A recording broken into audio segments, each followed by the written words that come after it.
بسم اللہ الرحمن الرحیم۔ السلام علیکم۔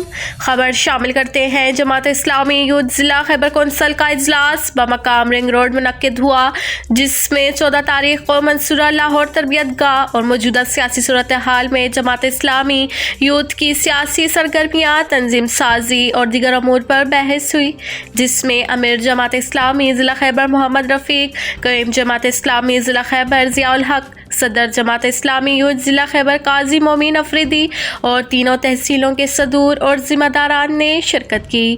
یاد رہے، جماعت اسلامی ضلع خیبر ہر سال کی طرح اس سال بھی انشاءاللہ 14 تاریخ کو ضلع خیبر سے 350 نوجوان 3 روزہ منصورہ تربیت گاہ میں شرکت کریں گے۔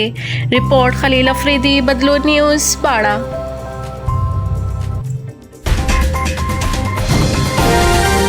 ضلع پشاور پولیس نے تعلیمی اداروں کے گردنواں اور مخصوص گاہکوں کو آئس سپلائی کرنے والے 5 مشہور منشیات فروشوں کو گرفتار کر لیا۔ گرفتار ملزمان کے قبضے سے 1 کلو گرام سے زائد آئس برآمد کر لی گئی۔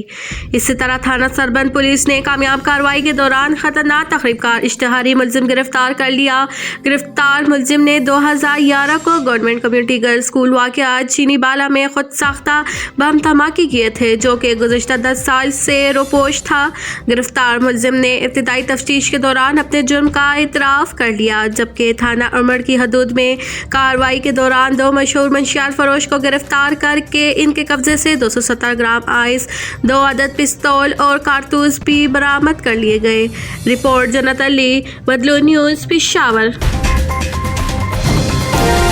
شہری علاقے مسلم آباد تخت بائی میں سابقہ ناظم عبدالستار کے حجرے میں سینے کے امراض میں مبتلا مریضوں کے لیے 1 روزہ فری میڈیکل کیمپ لگایا گیا، جس میں ماہر امراض سینہ ڈاکٹر سرتاج ملک نے اپنے دیگر سٹاف شہزاد علی اور فہد گوہر کے ہمراہ 130 سے زائد مریضوں کا مفت معائنہ کیا، جس میں مرد، خواتین، بچے اور بوڑھے مریضوں کا انتہائی تسلی بخش معائنہ کیا گیا۔ زیادہ تر مریضوں کے ایکس رے بھی کیے گئے اور انہیں مفت ادویات دی گئی۔ کیمپ کے اختتام پر سابقہ ناظم عبدالستار نے ڈاکٹر سرتاج ملک اور ان کے اسٹاف کا شکریہ ادا کرتے ہوئے خراج تحسین پیش کیا اور کہا کہ آئندہ بھی علاقے کے غریب اور بے بس عوام کے لیے فری میڈیکل کیمپ کا انعقاد کیا جائے گا۔ رپورٹ خالد خان، بدلون نیوز، تخت بائی، مردان۔